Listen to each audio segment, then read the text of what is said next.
Bonjour à tous, je suis Jean-Baptiste Rinsard, je travaille au sein de la société UiPath depuis presque 4 ans et je suis en charge des activités commerciales sur le secteur banque et assurance.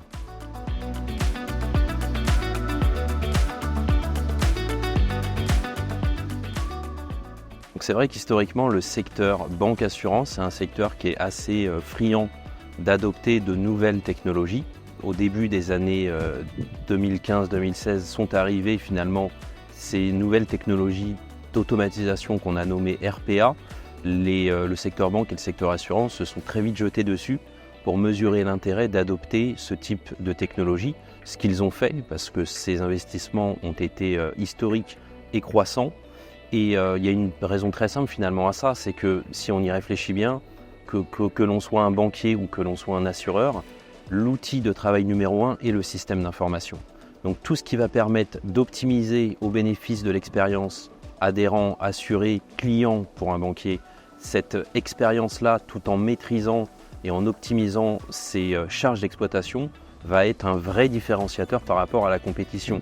Donc très vite, le secteur bancaire et le secteur assurantiel se sont rués sur ces technologies qu'on appelait historiquement RPA et qui se sont ouverts sur un spectre beaucoup plus large qu'on appelle aujourd'hui technologies d'automatisation intelligente et les ont adoptées à grande échelle.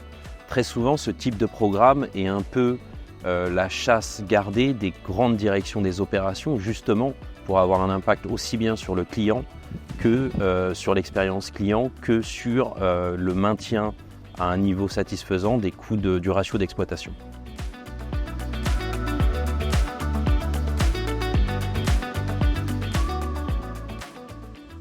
Alors effectivement, le secteur FSI, donc le secteur banque et assurance, est historiquement un secteur extrêmement réglementé parce qu'il y a des flux financiers extrêmement importants.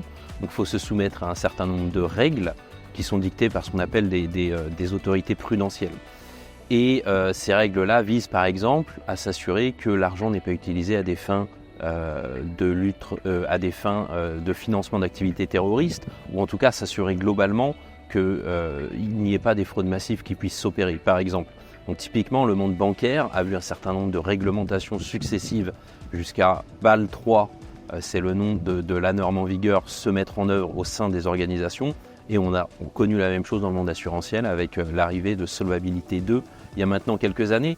Mais ça, c'est qu'une partie des réglementations auxquelles doivent se soumettre l'ensemble de ces acteurs qui, encore un exemple récent, doivent sans arrêt se conformer à de nouvelles directives.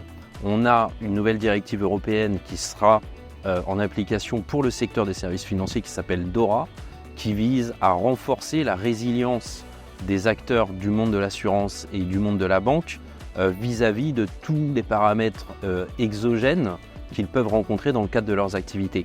Donc ça implique quoi concrètement? Ça implique qu'ils aient la capacité à se mettre en conformité avec de nouvelles exigences réglementaires extrêmement vite. Or, on sait qu'un banquier ou un grand assureur a un système d'information qui n'est pas aussi malléable que ça et qui est généralement extrêmement monolithique. Et c'est là où l'emploi de technologies d'automatisation va vraiment permettre, dans un monde qui est quand même globalement assez monolithique, de rajouter de la souplesse et la flexibilité qui permettent aussi de rencontrer les exigences au moment demandé par les régulateurs auxquels doivent se conformer ces institutions.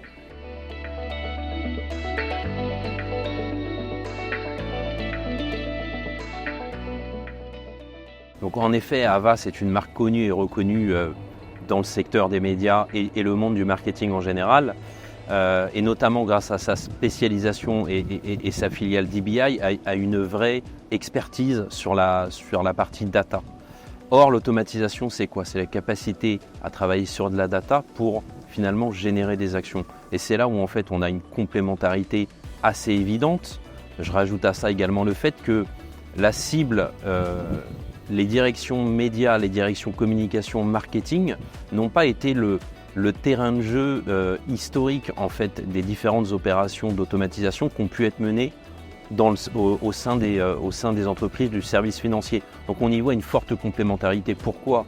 Parce que les banquiers et les assureurs se sont dotés de vraies capacités d'automatisation qui ont rarement été mis au service finalement de ces populations qui, comme toute autre population d'entreprise, ont de forts besoins en matière d'automatisation, de gain de temps et également de confort dans la façon d'opérer son activité. Et nous sommes particulièrement excités par ce partenariat, de travailler avec une grande marque comme Havas pour justement mettre à disposition, à travers cette synergie, des capacités d'automatisation au profit de ces nouvelles directions qui, on en est persuadé, ont énormément de valeur à tirer de l'automatisation intelligente.